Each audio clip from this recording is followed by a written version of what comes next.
Assalamualaikum warahmatullahi wabarakatuh. Rekan-rekan sekalian di berbagai belahan dunia. Alhamdulillah sejak Gajah berdiri kurang lebih 3,5 tahun yang lalu, kami banyak menerima informasi mimpi dari berbagai belahan dunia. Alhamdulillah sampai hari ini kurang lebih ada 500 mimpi.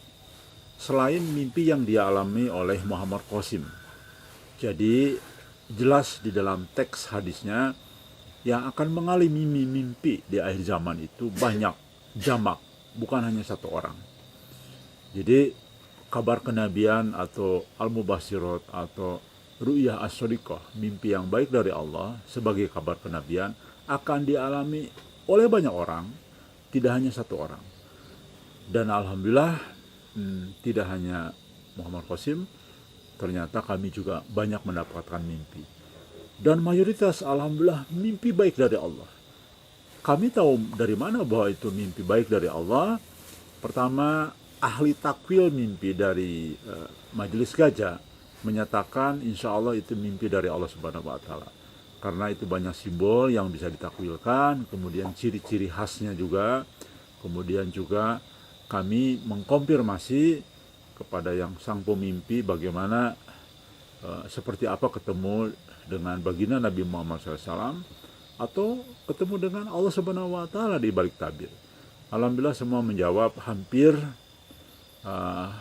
tidak ada yang bertentangan dengan dalil hadis dan pendapat ulama tentang mimpi yang baik dari Allah Subhanahu wa Ta'ala. Baik, setelah 500 ini kami coba kategorikan ya, pengelompokan dari 500 itu. Alhamdulillah akhirnya kami mendapatkan 12 kelompok atau kategori, baik itu berupa kabar gembira maupun peringatan dari Allah Subhanahu wa Ta'ala. Saya akan membacakan kelompok-kelompok ini. Jadi sekali lagi ini selain dari mimpi Muhammad Qasim ya. Pertama, yang paling banyak adalah mimpi tentang peristiwa akhir zaman. Baik itu kerusuhan, perang dunia ketiga atau Ma'arakatul Kubra, dan berbagai peristiwa lain yang akan muncul di akhir zaman ini. Intinya bahwa peristiwa akhir zaman tidak akan lama lagi terjadi. Yang kedua, kategori atau mimpi yang menceritakan, memberikan kabar gembira bahwa Al-Mahdi sudah diutus di tengah-tengah kita. Artinya, karena ini sesuai dengan hadis Nabi Muhammad SAW, bahwa Al-Mahdi sudah diutus, dibuktikan dengan tambahan mimpi teman-teman di berbagai belahan dunia lain. Nah, insya Allah arti pengertian diutus itu adalah sudah menyampaikan risalahnya, sudah menyampaikan beritanya. Kemudian yang ketiga adalah mimpi banyak dialami juga informasi bahwa Imam Mahdi itu adalah Muhammad Qasim. Calon Imam Mahdi adalah Muhammad Qasim. Jadi uniknya mimpi-mimpi ini terjadi mayoritas belum mengetahui tentang Muhammad Qasim, belum mengetahui nama Muhammad Qasim, Muhammad Qasim belum muncul di dunia maya. Jadi mereka sudah memimpikan tentang sosok yang menggambarkan calon Imam Mahdi. Ketika ditakwilkan juga memang itu memberi pengertian yang demikian. Dan ini saya kira berarti ini petunjuk yang luar biasa. Karena apa? Karena memang mereka belum mengenal Muhammad Qasim sebelumnya, belum tahu Muhammad Qasim. Ketika muncul di sosial media mereka kaget bahwa inilah orang yang dimimpikan oleh yang bersangkutan. Kemudian yang keempat,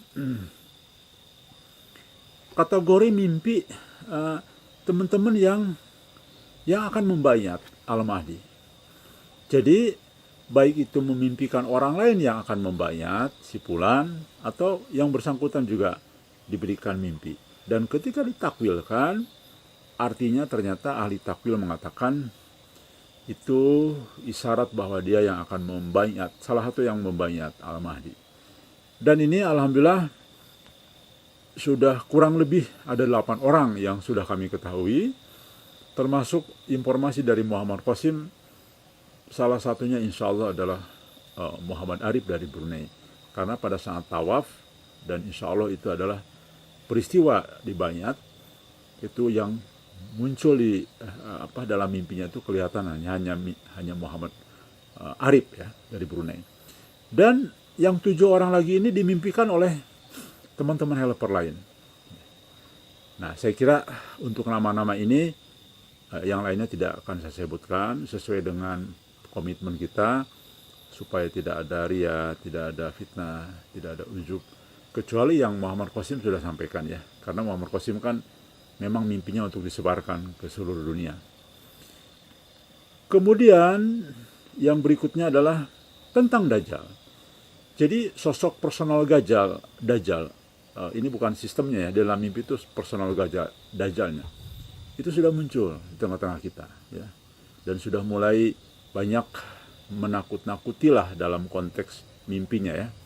Jadi Dajjal itu sosok yang memang sesuai dengan hadis-hadis Nabi Muhammad SAW gitu ya.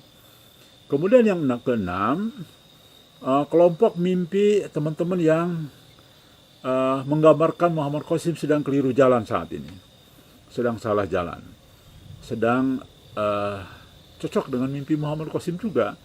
Jadi dalam Muhammad Qasim kan sedang mengejar gadis atau mengejar keduniawian lah, karena Muhammad Qasim mungkin hampir belasan tahun bermimpi dan sebagainya ya. Kemudian itu kan tidak mudah bebannya psikologisnya, dan mungkin sekarang beliau ingin menikmati kebebasan ya, dengan berbisnis, dengan pengen menikmati dunia, pengen ya menikmati seperti kita lah layak umumnya. Dan ini digambarkan dalam mimpi Muhammad Qasim sendiri. Kemudian juga demikian ditambah dengan mimpi teman-teman ya. Jadi mimpinya dalam bentuk peringatan buat Muhammad Qasim, dalam bentuk informasi yang saya minta untuk disampaikan ke Muhammad Qasim mimpi-mimpi tersebut. Kemudian yang berikutnya, yang ketujuh ya, kelompok mimpi tentang keikutsertaan seseorang untuk dalam malhamah kubra nanti. Jadi ada banyak teman-teman ketika ditakwilkan itu mengandung arti atau isyarat bahwa yang bersangkutan akan ikut dalam perang malhamah kubra atau Ghazwahid. Kemudian yang ke-8, mimpi tentang bahwa majelis gajah akan berkali-kali terkena fitnah sihir Dajjal. Jadi melalui kaki tangannya. Jadi banyak mimpi teman-teman digambarkan bahwa kaki tangan Dajjal ingin menghancurkan majelis gajah dalam bergerak, menyampaikan mubasyirat atau petunjuk dari Allah Subhanahu wa taala ini kepada umat. Jadi supaya juga gajah berhentilah bubar gitu ya. Dan ini guncangan yang terbesar adalah ketika Muhammad Qasim belum memahami takwil mimpinya tentang sihir Dajjal itu, sehingga gajah menjadi guncangan. Alhamdulillah berkat pertolongan Allah Subhanahu wa taala gajah masih berdiri, masih terus bergerak untuk menyampaikan petunjuk dari Allah Subhanahu wa taala ini. Kemudian yang berikutnya, nah ini yang agak mengerikan juga nih. Jadi alhamdulillah ada teman-teman kita yang bermimpi bahwa di antara helper itu ada kaki tangan Dajjal yang paling kuat. Dan ini tujuannya ingin merusak gerakan dakwah Ru'yah As-Shadiqah ini ya kepada umat, sehingga tanpa dia sadari dia adalah kaki tangan Dajjal yang terkuat. Dan itu digambarkan wajahnya. Di dalam petunjuk itu ada helper kita diperlihatkan wajahnya. Karena dia berdoa kepada Allah, tunjukkan ya Allah siapa itu dalam mimpi yang berikutnya kan. Maka dia tunjukkan wajahnya. Dan itu membuat saya kaget karena saya juga tidak menyangka. Tapi itu satu simbol bahwa Dajjal itu memang pintar. Ya, tentu helper pun ini helper pintar ya kalau saya lihat ada ilmu.